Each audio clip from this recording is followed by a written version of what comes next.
So this is from something I wrote, I believe, last summer. So I hope you enjoy it.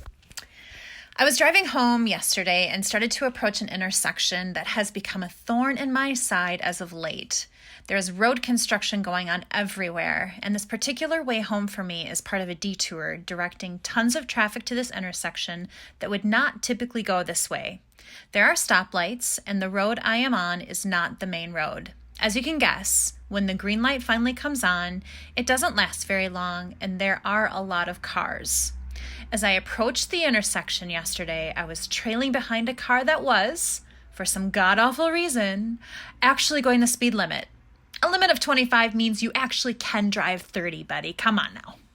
But the good news was that the usual long waiting line at the intersection was actually quite short. And I could see that the light was green.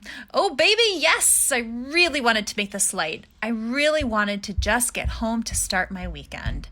But this stupid speed limit driving car in front of me was in my way. And as time quickly ticked by, it was becoming apparent that I wasn't going to make this light. And it was all the other cars' fault because they were driving so slowly. And I was right. I didn't make the light. But you know who did? The car in front of me, as they sped up at the last minute to make it through.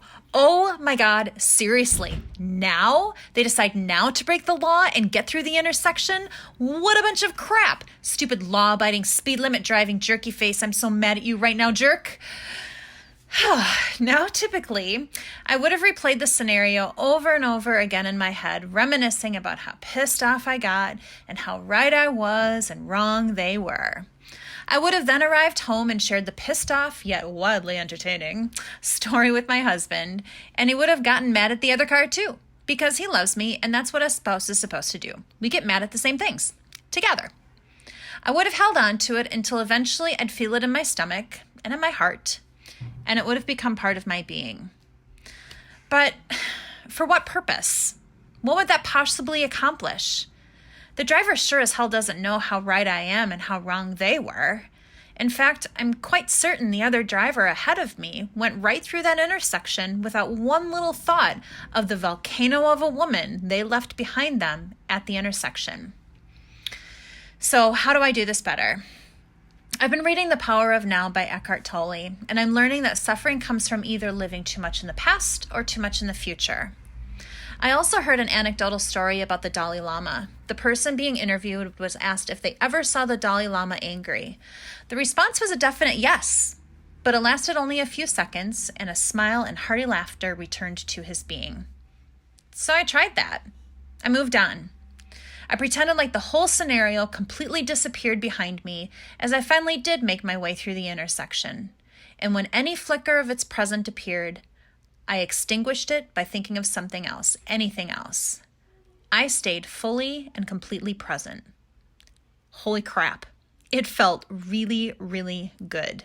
It felt good to leave that anger wrapped up in a tight little box at that intersection.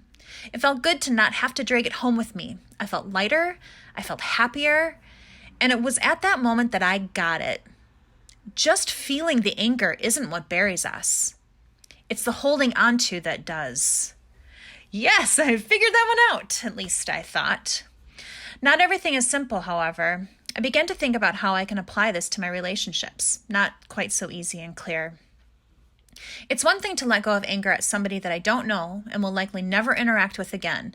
But what about my spouse, my kids? If I just, quote unquote, let the anger go, how are they ever going to know what they did made me mad? And that I don't want them to do that again. I need to get that message across to them, so I can't just let it go. So here's what I realized. It is not necessary for any of them to know the anger and the message. They only need to know the message. If we are holding on to the anger, the message gets clouded by the anger, and we end up giving them both.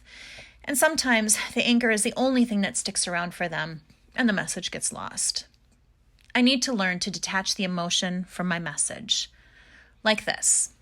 Instead of coming home, seeing a dirty kitchen, getting angry, and raising my voice at her, I can wait until I've let the anger go, and instead tell my daughter, Chloe, when I come home after a long day of work, and you've been home all day, I'd like to see that you've put all of your lunch dishes away and the kitchen is clean. Can you think of a reason why I might want that?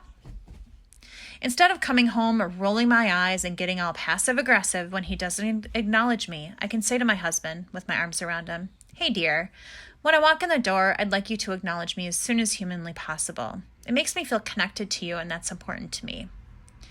Granted, it may not be effective in resolving every problem, every time, but unloading the anger along with a message doesn't either. A delivery with love and compassion feels a lot better for everybody. And to the person who was driving ahead of me that day, thank you. Lesson learned.